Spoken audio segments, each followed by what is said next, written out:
ہم اس وقت کس مقام پہ ہیں؟ جی ہم امتحان کے مقام پہ۔ بندہ بیٹھا ہو کمرہ امتحان میں 3 گھنٹے وقت ہے، سوالیہ پیپر سامنے آ گیا ہے، آپ نے جواب لکھنے ہیں۔ اس وقت طالب علم یہ کہ بڑا ٹائم ہے، کچھ گھنٹہ ہی آرام ہی کر لیں، وہ سونے کا وقت ہے۔ ایگزامینیشن ہال سونے کی جگہ ہے، وہ غفلت کی جگہ لوئے لوئے پر لے کڑیے جے تد پانڈا پرن، شام پئی بن شام محمد کر جاندی نے ڈرن۔ کمرہ امتحان سونے کا وقت نہیں، غفلت کا وقت نہیں، عیش و عشرت کا وقت نہیں۔ کمرہ امتحان تو سوال کے جواب کی طرف پوری توجہ، وہ بیداری کا وقت ہے، کیونکہ جو کچھ آپ آنسر شیٹ پہ لکھیں گے اسی کے مطابق آپ کو آئندہ نمبر ملنے والے ہیں، مقام ملنے والا ہے، مرتبہ ملنے والا ہے۔ تو دنیا کی یہ جو زندگی ہے بڑی قیمتی ہے، یہ وقت عام وقت نہیں، یہ بڑا قیمتی ہے۔ یہ سال جو گزر رہا ہے، اس قدر جنازے ہم نے اٹھائے ہیں یا دیکھے ہیں، یوں لگتا ہے کہ اس سال کا نام رکھ دیا جائے گا عام الاموات۔ اس قدر کثرت سے جنازے ہم نے اٹھائے۔ المستطرف میں ہے کہ ایک بزرگ فرماتے ہیں جب تو کسی کا جنازہ دیکھے تو اس وقت اپنی زندگی کا شکرانہ کر کہ اسرائیل جو اسے لینے آیا تھا وہ تیری طرف بھی آ سکتا تھا۔ اللہ نے تجھے ابھی مہلت دی ہے، اللہ نے تجھے ابھی کچھ وقت دے دی ہے، تو اس وقت کی قدر کر۔ جو آدمی اس وقت کو فضولیات میں گزار رہا ہے وہ بڑی قیمتی شے کو برباد کر رہا ہے، وہ سونے کو نالی میں پھینک رہا ہے۔ اس کے ہاتھ میں ہیرے آ گئے پر اس نے نالی میں پھینک دی۔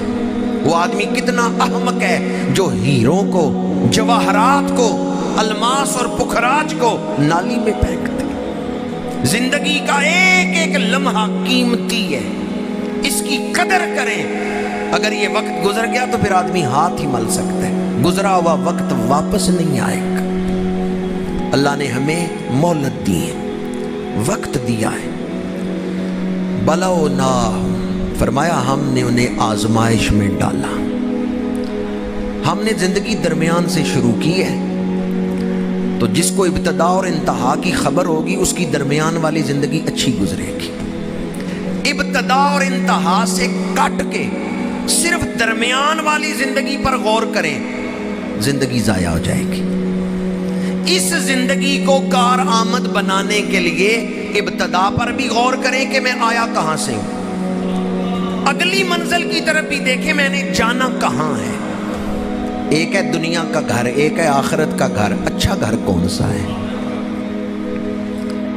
جو آیت میں نے سورہ اعراف کی پڑھی ہے اس سے اگلی آیت پڑھیں تو اس میں اللہ کریم نے ارشاد فرمایا وَلَدَّارُ الْآخِرَةُ خَيْرٌ، آخرت کا گھر بہتر ہے۔ آخرت کی عزت، ایک ہے دنیا میں کسی کی تعریف کی جائے یہ بڑی شان والا ہے، ایک ہے آخرت میں تعریف کی جائے یہ بڑی شان والا ہے۔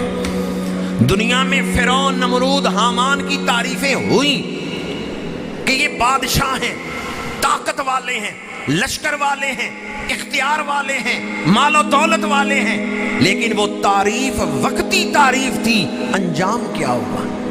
لعنتیں پڑ رہی۔ آج ان کے نام آتے ہیں نمرود، حامان، فرعون، دل میں نفرت پیدا ہوتی ہے۔ دنیا کی تعریف عارضی ہے، دنیا کی خوشیاں فنا ہو جانے والی ہیں۔ وَلَدَّارُ الْآخِرَةُ خَيْرٌ، قرآن کہتا ہے آخرت کا گھر اچھا گھر ہے، آخرت کا گھر بہتر گھر ہے۔ بخاری شریف میں حدیث پاک ہے، ایک ماں اپنے بچے کو دودھ پلا رہی تھی، گلی میں سے بادشاہ گزرا، ماں نے کہا یا اللہ میرے بیٹے کو ایسا ہی بنانا۔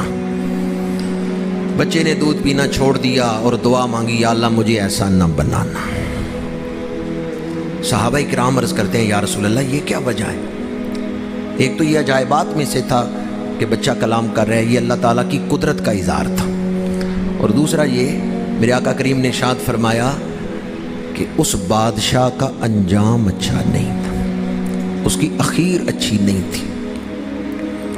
تو اس بچے نے دعا مانگی، یا اللہ مجھے ایسا نہ بنانا کہ پہلے تو میری تعریفیں ہوں اور آخر میں میرا انجام برا ہو، مجھے ایسا نہ بنا۔ پھر ایک کنیز گزری جس کو لوگ مار رہے تھے اور برا بلا کہہ رہے تھے۔ ماں نے دعا مانگی، یا اللہ میرے بیٹے کو ایسا نہ بنانا۔ بچے نے دودھ پینا چھوڑ دیا، دعا مانگی، یا اللہ مجھے ایسا ہی بنانا۔ صحابہ نے عرض کیا، یا رسول اللہ صلی اللہ علیہ وسلم اس کا سبب کیا ہے؟ اس کنیز کو تو مار پڑ رہی تھی، لوگ چوری کا الزام لگا رہے تھے اور مار رہے تھے، برا بلا کہہ رہے تھے۔ میرے آقا کریم نے فرمایا، وہ کنیز دنیا والوں کی نظر میں قابل تعریف نہیں تھی، پر اللہ اس پہ بڑا راضی تھا۔ دنیا میں وقتی طور پر مشقت اٹھائیں لیکن اخیر اچھی ہو، یہ سودا بڑا سستا ہے۔ تو اچھا گھر کون سا ہے؟ یہ میں بار بار اس لیے پوچھ رہا ہوں کیونکہ ہمارے یہاں اکثریت جو ہے وہ آخرت کا گھر بنانے کی طرف تو متوجہ ہی نہیں، دنیا پر ہی ساری توجہ ہے۔ مشقت آپ نے بہرحال برداشت کرنی ہے، چاہے دنیا میں کر لے چاہے قبر میں کر لے۔ اب یہ فیصلہ آپ کہاں تکلیف دیکھنا چاہتے ہیں؟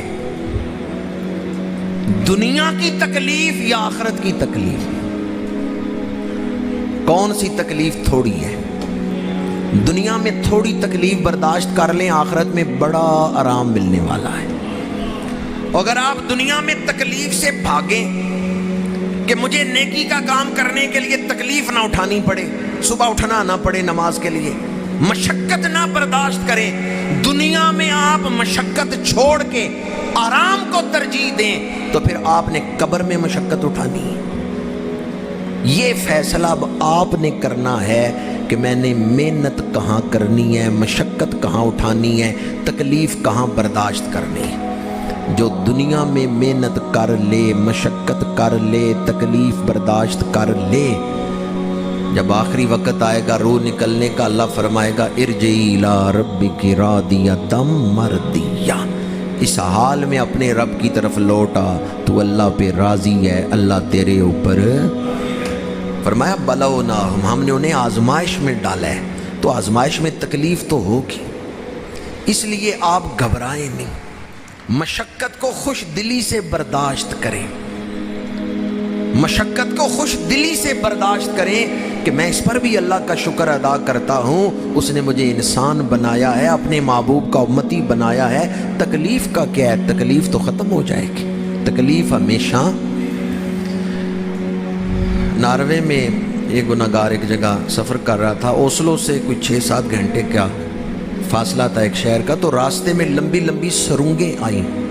سرنگ جانتے ہیں؟ پہاڑی علاقے کے پہاڑ کے اندر سڑک بنی ہوئی سرنگ، تو ایک جگہ سرنگ آئی جو کئی کلومیٹر لمبی تھی، صحیح مجھے اندازہ نہیں، غالباً 7-8 کلومیٹر لمبی سرنگ تھی۔ تو تھوڑی دیر جب گاڑی سرنگ کے اندر چلتی ہے تو بندہ گھبرا جاتا ہے، بھی سرنگ ختم ہی نہیں ہو رہی۔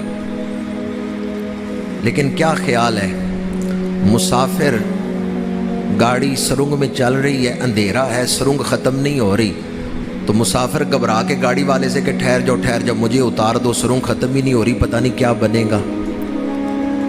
وہ گھبرا جائے، ٹکٹ واپس کرے کہ مجھے گاڑی سے اتار دو، یہ اس کا عقل مندی والا فیصلہ ہے؟ نہیں۔ سرنگ جتنی بھی لمبی ہو، سرنگ کے دوسری طرف روشنی ہے۔ جب آپ سرنگ سے گزر رہے ہیں، اندھیرا دیکھ کے گھبرائیں نہ، سرنگ کے دوسری طرف۔ اس وقت ہم جن حالات سے گزر رہے ہیں مشکل حالات ہیں، پر آگے کیا ہے؟ روشنی ہے، آگے خیر ہے۔ میں ہمیشہ جب سے یہ حالات بنے ہیں، ہر جمعے یہ امید کی بات آپ کے سامنے مختلف انداز میں کر رہا ہوں، کبھی بھی اپنے رب سے امید نہ توڑیں۔ اس وقت ہم سرنگ سے گزر رہے ہیں، لیکن سرنگ کے دوسری طرف روشنی ہے، گاڑی چل رہی ہے، ہمیشہ نہیں سرنگ میں رہنا، ہمارا رب بڑا مہربان ہے۔ حدیث پاک ہے۔